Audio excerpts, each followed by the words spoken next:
以色列国防军在这段时间发了一个声明，以军战机空袭了叙利亚南部多处军事设施。以军的此次行动中，其战机击中了叙方用于收集情报的雷达和侦察设备、多个军事指挥站和武器库。以军的目的是为了清除后患。那么，以色列空军在中东地区属于什么样的地位呢？能够让他轻而易举的就进行清除目标国的大量军事设施？新闻的网友们，大家好。本期环球军武志和大家聊一聊以色列空军的战斗机配置情况和其真正的实力。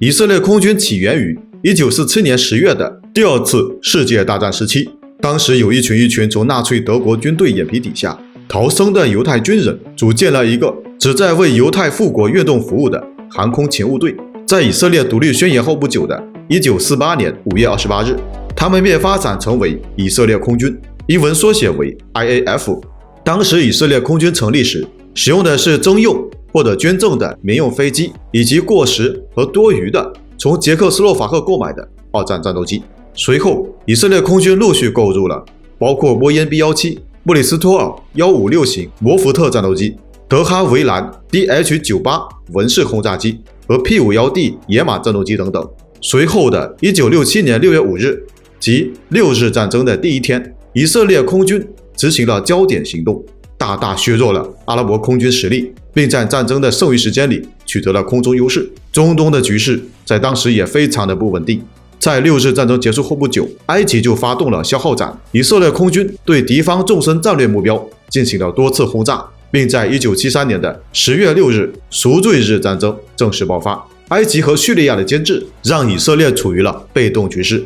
自从这几次战争以来呢，以色列的大部分的战机都是从美国那边获取而来的，乃至于到现在为止以色列的现代空军的一个配置呢，都严重依赖美国空军的战场解决方案。那么现如今以色列的空军战场配置情况又是什么样的呢？首先，以色列目前配备最多的战斗机是 F-16 战损战斗机，现役包括 F-16C 型、F-16I 型，一共还有174架。F-16 战损战斗机为单座单发布局的美军第3代战斗机，该战斗机针对越南战争空战经验，大幅度优化了视觉内的格斗性能，具备了夜战能力和发射空地导弹、反舰导弹等等对面打击能力，是一款多用途战斗机。以色列空军在黎巴嫩战争和加沙行动中，使用 F-16 战斗机进行了大量的空袭任务。在周边国家来说，当时基本上没有能够直接对抗的装备，可以说是以色列空军降维打击的先锋力量。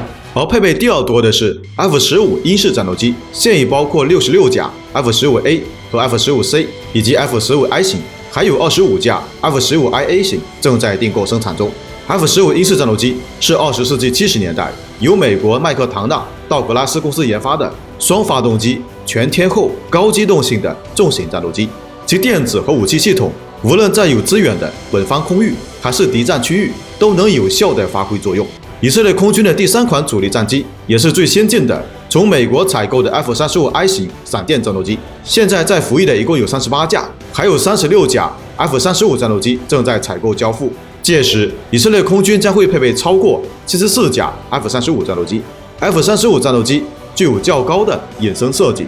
先进的电子系统以及一定的超音速巡航能力，主要用于前线支援、目标轰炸、防空截击等多种任务，在世界上属于第5代隐身战斗机，在进行电子化作战和隐身作战中具有极大的优势。除了这3款主力战斗机之外，以色列空军早期的战斗机都被列入了教练机行列。教练机包括30架来自意大利的 M346 高级教练机、贝尔的 OH-58 教练机、21架来自美国的 F-15B D 型教练机、46架 F-16D 型教练机，这些配合组成以色列空军的战斗机作战力量。从这些空军的作战配置可以看得出来，以色列的空军战斗机作战力量呢，